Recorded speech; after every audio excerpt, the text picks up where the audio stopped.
markii ay maraysay jidka ayay waxay aragtay waayeel fadhida laamiga. waa ay ku soo laabatay oo waxay eegtay waxa ay hayso waxayna weydiisatay inay siiso 2 xabo oo digaag yar ah. hooyadii waxa ay ku jawaabtay 2 xabo ayaan hayaa anigu. gabadhu waxa ay tiri waxaan doonayay 2 digaag oo ka yar kuwan. maamadii jidka fadhiday waayeelka ahayd ayaa ku jawaabtay ma hayo waxaan ka ahayn 2dan midh. gabadhii yareed ayaa hooyadii weydiisay waxaaba laga yaabaa hooyo inaan goor dambe imid oo aanan soo gaadhin digaaggii hore. waan ka xumahay ma jecli digaagga yaryar baan jeclahay. maamadii waayeelka ahayd ayaa ugu jawaabtay war sugan oo indhaheeda ay murugo ka muuqato. xataa haddaad gelinka hore maalintii timaadid ma aadan hesheen waxaan ka ahayn 2dan midh ee digaagga waaweyn. ilaa saakana 2dan ayaaban la fadhiyey meesha.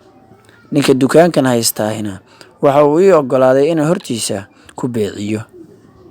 2dan digaag ee aad arkaysidna waxaan gurigayga ku barbaarinayay dhowr bilood si aan ilmahayga ugu quudiyo. laakiin shalay ayay ka yimaadeen dugsiga waxayna ii sheegeen in aanay dugsiga ku laaban doonin ilaa ay xidhaan dirays cusub iyo shandado cusub. sidaas daraaddeed waxa aan kala dooransiiyey ma waxaad doonaysaan dhar cusub iyo shandado cusub mise 2 xabo oo digaaga oo bisil ayaad rabtaan. dabcan markiiba waxay go'aan iigu dhiibeen inay rabaan dhar cusub iyo shandado cusub. sidaas daraaddeed saaka aroortii ayaan la soo fadhiistay digaaggan waaweyn aad arkayso. sidaad ii jeedidna ilaa saaka halkan ayaan la fadhiyey welina cid iga gadata ma aanan helin. gabadhii ayaa inta dhoolla cadaysay hooyadii weydiisay imise ayaad ku rabtaa lacagtooda. maamadii waayeelka ahayd ee waddada fadhiday digaagga iibinaysay waxay ku jawaabtay 150 gini keliya.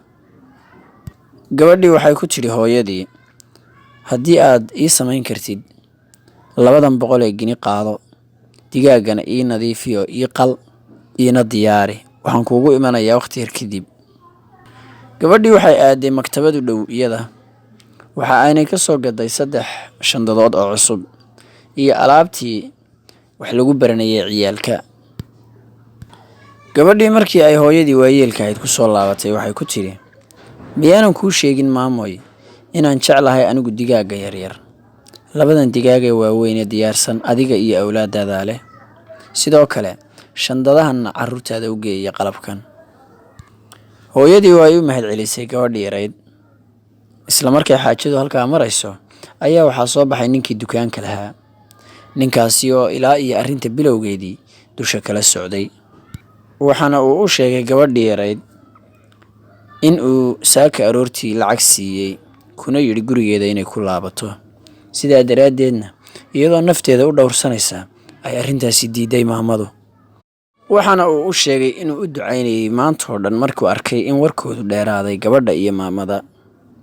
wuxuuna yidhi adigoo kale ilaahay ha noo badiyo gabadh fiican ayaa tahay. إن المصدقين والمصدقات وأقرضوا الله قرضا حسنا يضاعف لهم ولهم أجر كريم. والذين آمنوا بالله ورسله أولئك هم الصديقون والشهداء عند ربهم لهم أجرهم ونورهم. والذين كفروا وكذبوا بآياتنا أولئك أصحاب الجحيم. اعلموا أنما الحياة الدنيا لعب ولهو وزينة وتفاخر بينكم وتفاخر بينكم وتكاثر في الأموال والأولاد كمثل غيث أعجب الكفار نباته ثم يهيج فتراه مصفرا ثم يكون حطاما وفي الآخرة عذاب شديد ومغفرة من الله ورضوان وما الحياة الدنيا إلا متاع الغرور. haddaba daawade haddii aad ka heshay muuqaalkan fadlan subscribe saar si aan u soo badino muuqaalada noocan oo kale ah mahadsanid.